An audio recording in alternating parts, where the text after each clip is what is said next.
Flower వాజ్ని కాదు, నిన్ను లాగిపెట్టి కొట్టాలనుకున్నాను. కానీ నీ మొహం చూడాలంటేనే అసహ్యం వేస్తుంది. నా చేత్తో నీ చంప తాకాలంటేనే అసహ్యంగా ఉంది.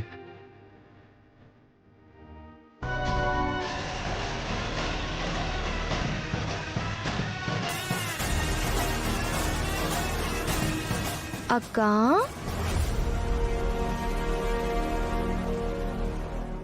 ఏంటలా ఉన్నావు? ఓహోహో, బావగారు నిన్ను అసహ్యించుకుంటున్నారనా? ఉంటుందిలే మరి. కట్టుకున్నవాడే ముట్టుకోవడానికి కూడా అసహ్యం వేస్తుంది అన్నాడు అంటే బాధగానే ఉంటుంది.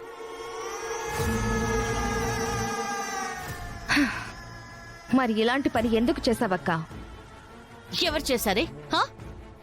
చందుని అరెస్ట్ చేయించింది నేను కాదు, ఆ వీడియో పంపించింది నేను కాదు. నాకు తెలిసి అది అది నువ్వే చేస్తుంటావు. అబ్బా, నిజంగా నువ్వు చాలా తెలివైందనివక్క. నీ గెస్సింగ్ కరెక్టే. నీ ఫోన్ నుంచి వీడియోలు తీసింది నేనే.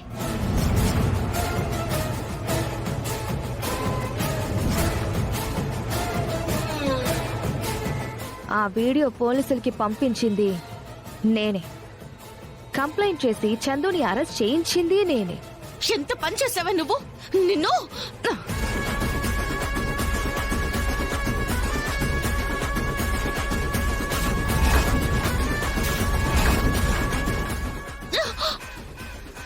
ఏంటి ప్రతిసారి నువ్వు చెయ్యెత్తి కొడదాం అనుకుంటున్నావా?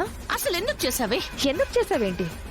బావగారి నుంచి నిన్ను దూరం చెయ్యాలి అంటే ఇది కరెక్ట్ దారే కదా. నిన్ను ఇంట్లో నుంచి బయట గెంటించాలి అంటే ఇది సరైన దారే కదా. ఒసే పిచ్చిదానా, నా మీద కోపంతో ఇవన్నీ చేశాను అంటున్నావు. నా భర్త నుంచి నన్ను దూరం చేయడానికి ఇవన్నీ చేశాను అంటున్నావు. నా మీద కక్ష ఉంటే తీర్చుకోవే, నేను కాదనట్లేదు.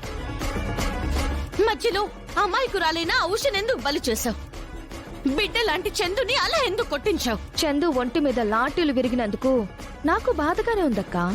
కానీ తన ఒంటి మీద ఎన్ని లాఠీలు విరిగితే అంత బాధ చరణ్ కి కలుగుతుంది కదా.